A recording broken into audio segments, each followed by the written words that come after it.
Jadi sikap yang Abdurrahman miliki ini sangat begitu luar biasa ya, apalagi sampai memberikan istrinya pada orang lain. Wow, it's magic sekali ya. Yang kita ketahui Abdurrahman itu kan sudah tingkatan apa ya guys, yang begitu luar biasa lah. Jadi ini salah satu cara Abdurrahman agar tidak lupa dengan Sang Maha Pencipta.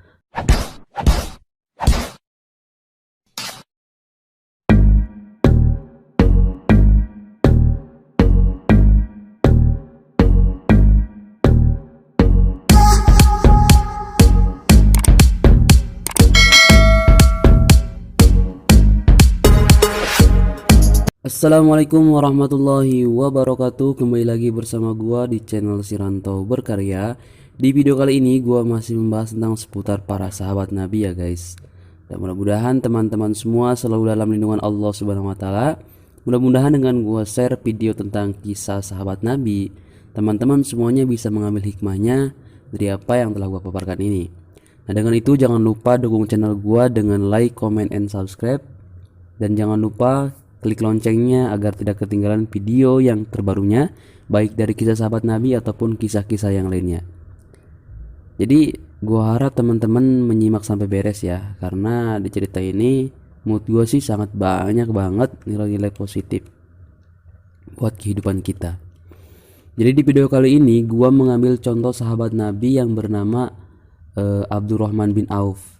Nah, Abdurrahman bin Auf ini salah satu sahabat Nabi yang paling terkaya. Abdurrahman bin Auf itu termasuk 8 orang yang pertama masuk Islam ya. Nah, dimana dari 8 orang tersebut itu sangat dijamin yang nantinya itu akan masuk surga jika sudah meninggal.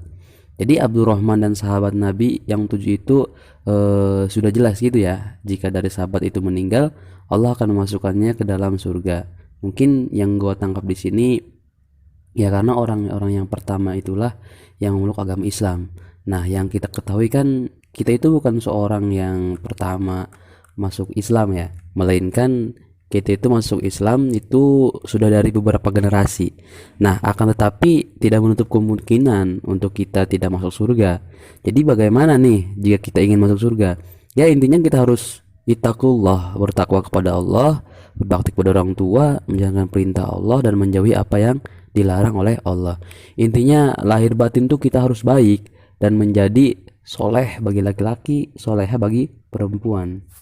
Nah, contoh jika seorang laki-laki ataupun perempuan terus yaitu menjadi soleh ataupun soleha, nah besar kemungkinan itu bisa menolong orang-orang yang sudah meninggal dan tentunya bisa menolong orang tua kita ya, jika orang tua kita naudzubillah min dalik tidak sesuai apa yang diinginkan pada masa hidupnya untuk kemaslahatan akhirat. Nah, karena semua manusia itu kan gak ada yang sempurna ya. Jadi sebaik apapun kita merasa pada hati kita, akan tapi menurut Allah itu Allah alam ya. Nah, ada cerita nih buat teman-teman semuanya. Sebagaimana cerita itu tuh sering dibawakan ataupun sering dicontohkan oleh para guru-guru saat mengajar kitab kuning. Dimana contoh ini untuk menggugahkannya hati seorang anak untuk menjadi soleh ataupun soleha. Dan tentunya berbakti pada orang tua. Dan cerita ini juga ya yang disampaikan oleh seorang anak itu yang kala itu mendoakan orang tuanya, dimana setelah mendoakan orang tuanya itu anaknya bermimpi ya di malam hari itu. Nah, di suatu ketika seorang anak yang soleh mendoakan orang tuanya itu di alam kubur. Nah, anak itu tentunya mengkhususkan doa tersebut kepada orang tuanya dan seluruh ahli kubur. Nah, dimana akan yang teman-teman ketahui dong, pasti di dalam ziarah kubur itu terdapat sholawat dan zikir-zikir yang lainnya. Nah, ternyata dari doa seorang anak tersebut itu diterima ya. Ya, karena sebelum memulai dan mengakhiri anak ini mengawali dengan sholawat terlebih dahulu dan mengakhirinya dengan sholawat pula.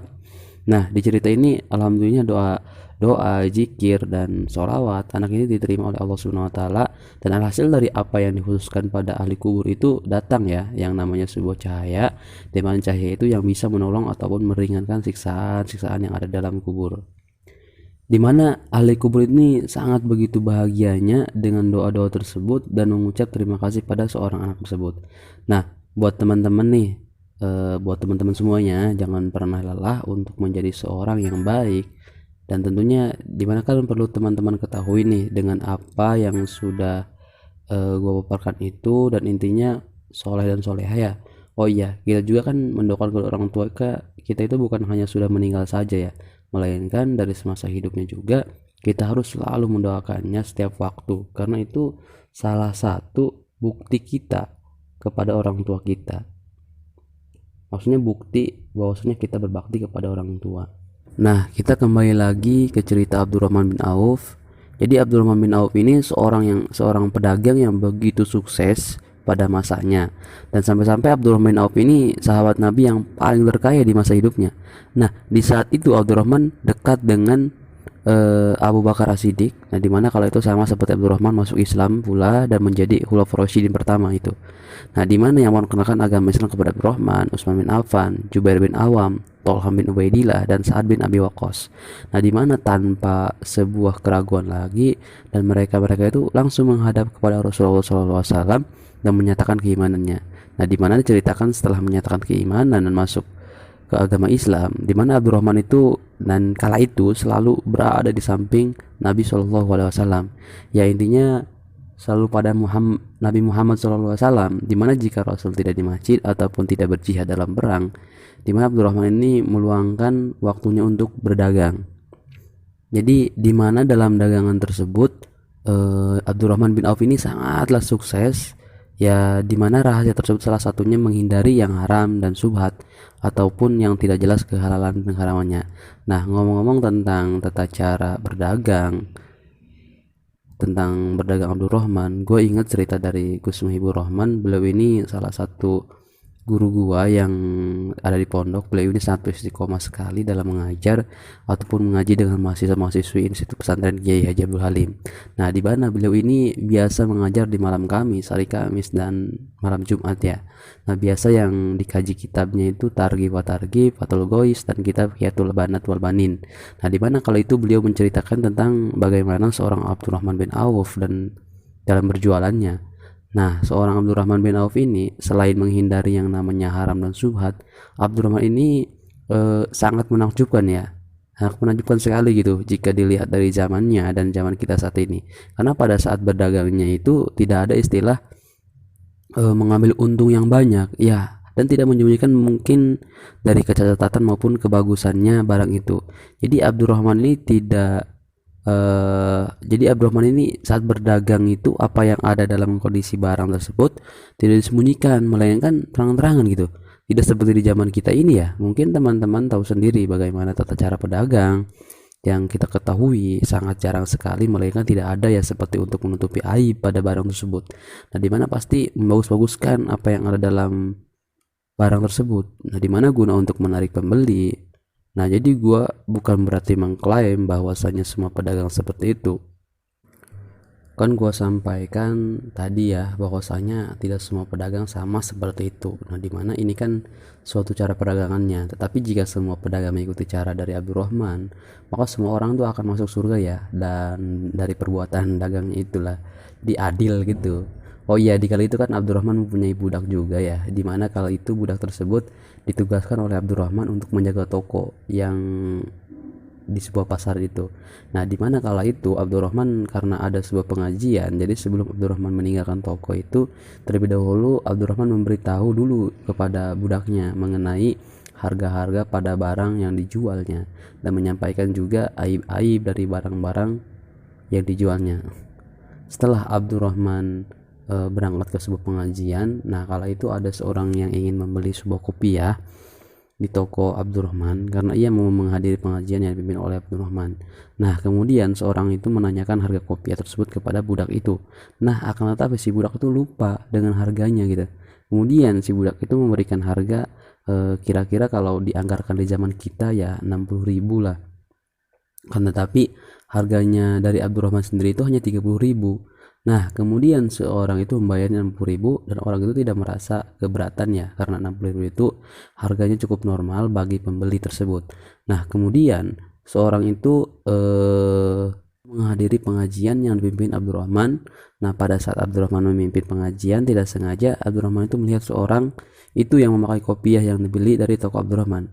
Nah, tentunya Abdurrahman itu kenal dong ya dengan kopiahnya.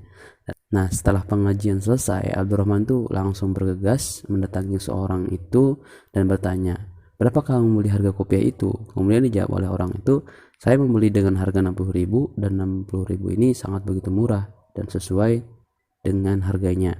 Nah, ketika Abdurrahman langsung mengajak seorang itu dan mengajak kembali ke toko tersebut. Nah, kemudian Abdurrahman langsung memarahi budaknya itu yang menjaga tokonya dan mengatakan, kenapa kamu menjual barang ini tidak sesuai dengan harga yang sudah saya sampaikan. Nah, kemudian budak itu menjawab, maaf Abdurrahman, saya lupa dengan harga yang sudah disampaikan olehmu, sehingga saya bingung untuk memberikan harga tersebut. Nah, kemudian kala itu seorang yang membeli kopiah tersebut itu langsung memotong pembicaraan budak itu dan berkata pada Abdurrahman, sudahlah Abdurrahman, jangan dipermasalahkan tentang ini. Lagian saya tidak keberatan untuk membelinya dan ini sangat murah dan ini sudah harga yang sangat normal gitu. Nah, kemudian Abdurrahman menjawab, walaupun kamu ridho, tetapi saya tidak bisa menerima itu semua, apalagi dari harga tersebut sangat jauh. Jika saya seperti ini dan memberikan harga yang jauh lebih tinggi pada harga aslinya, saya sangat tidak berani karena hal itu akan dipertanggungjawabkan di akhirat nanti, dan saya tidak ingin tidak dipertemukan dengan Nabi jika sudah di akhirat sana. Jadi saya menolak apa yang sudah kamu tawarkan. Nah, jadi Masya Allah banget ya guys dari cara Abdurrahman ini dalam berjualan, dan kayaknya kalau ada seorang seperti Abdurrahman pasti tokonya itu akan laris terus ya. Tetapi ada juga seperti Abdurrahman, tetapi tidak semua sama dengan Abdurrahman segala caranya ya, karena itu salah satu bentuk ketakwaan Abdurrahman pada Allah Subhanahu wa Ta'ala dan kepada nabinya. Jadi tanpa gua jelaskan lagi, mungkin teman-teman tahu ya bagaimana tata cara berjualan yang baik. Nah, selain tentang tata cara berjualan, Abdurrahman juga selalu membagikan hartanya dengan keluarganya, saudaranya, dan agama Allah. Abdurrahman ini sangat begitu giat dalam bersedekah semenjak dinasihati oleh Rasulullah SAW. Sebagaimana yang dikatakan Rasulullah SAW, wahai Ibnu Auf, sesungguhnya engkau adalah kelompok orang-orang yang kaya dan engkau itu akan masuk surga dengan merangkak. Karena itu berilah pinjaman kepada Allah, niscaya dia akan melepaskan kedua kakimu. Nah, jadi maksudnya itu jika kamu termasuk orang ataupun golongan orang yang punya, maka sesungguhnya jangan lupa untuk berbagi dengan di sekelilingmu ataupun orang-orang yang membutuhkan akan hal itu. Jika kita pelit terhadap harta, sesungguhnya Allah itu tidak akan suka dengan itu, dimana yang nantinya kita akan mendapatkan balasannya, baik hal itu buruk ataupun hal itu baik ya.